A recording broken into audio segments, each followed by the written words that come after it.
12 मासरे 13 जात कालिया शांत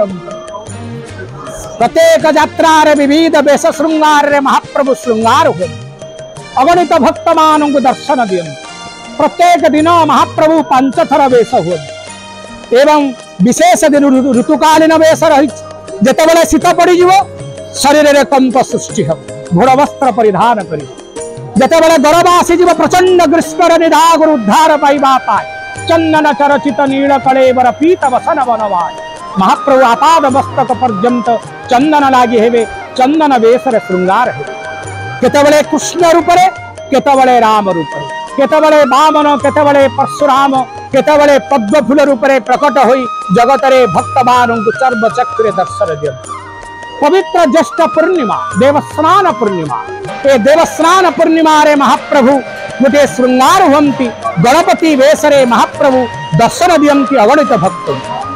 1432 ख्रीष्टाब्द तत्पूर्व गणपति भेष महाप्रभु अनुष्ठित हो 1432 ख्रीष्टाब्द महागणपत्य संप्रदाय मुख्य आचार्य गणपति भट्ट महाराष्ट्र कर्ण्यार ग्राम नागपुर पावन क्षेत्र आसी विराजमान प्रभु श्री जगन्नाथ दर्शन कले चर्म चक्षुरे भगवान दर्शन करी निजर इष्ट विग्रह गणप भगतमेव तो गणेशं वै ब्रह्मा भगवान जगन्नाथ शरीर रे श्रीअंगरे महाप्रभुंकर गणेशंकर रूप दर्शन न करि पारी निजर इष्ट देवता दर्शन न करि पारी अन्न जल त्याग करी अभिमान करी क्षेत्र छाड़ी पड़े कालिया शांत सी समस्तंकर मन कथा जानती भावं निच्छन्ति ठाकुर देवता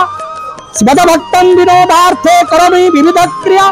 आज जेते लीला जेते वेश जेते नीति कांति सेवा पूजा जहाँ चली सबू भक्त मानकर आनंद पाए तेरे भक्तटी दुख करी पड़ेला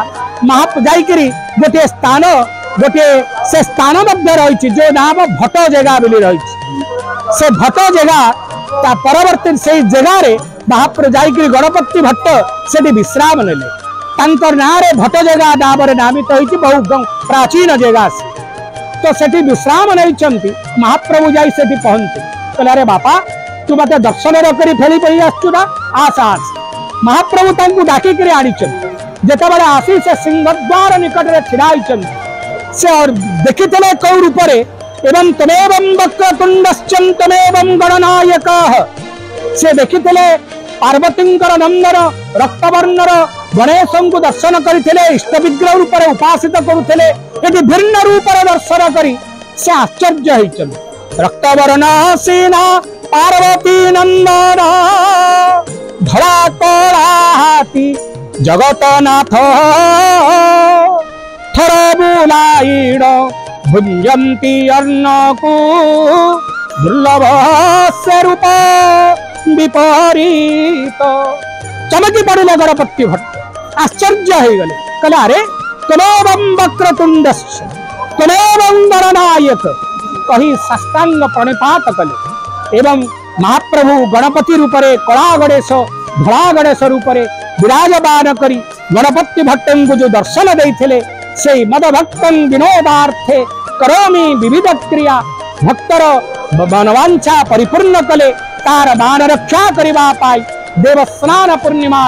महाज्येष्ठा स्नान परे महाप्रभु गणपति वेशरे श्रृंगार हुंती ए गोपाल तीर्थ मठ जहाँ की बड़ ठाकुर वेश को प्रदान करती राघवदास मठ बलभद्र जगन्नाथ एवं सुभद्रा चक्रराज सुदर्शन वेश को प्रदान करती ए वेश लागी परे महाप्रभु भोग खाइबे थोड़ो बुलाइन भुंजंती अन्न को महाप्रभुंकर विधान रही देवतांकर सम्मुख भोग नैवेद्य दि जाए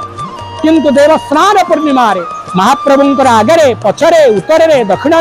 चारियारे भोग आज बढ़ा नैवेद्य हम थोड़ो बुलाइन भुंजंती अन्न को आपण मैंने निजे देखिए किपरि थोड़ो बुलाई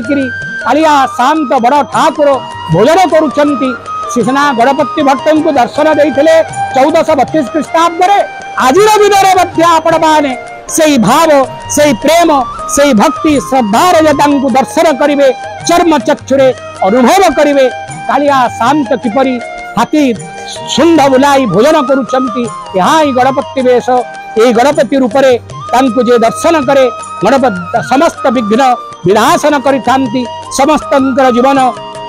मंगलमय करिथांती अमंगल नाशन करिथांती समस्तंकु कृतार्थ करिथांती तेणु राजरे देवस्वन स्नान पूर्णिमारे महागणपति रूपरे तंकु दर्शन करी गणानां त्वां गणपतिकुं हवामहे प्रियाणां त्वां प्रियपतिकुं हवामहे निधीनां त्वां निधिपतिकुं हवामहे बसोर ममः। बोल जगन्नाथ भगवान की जय।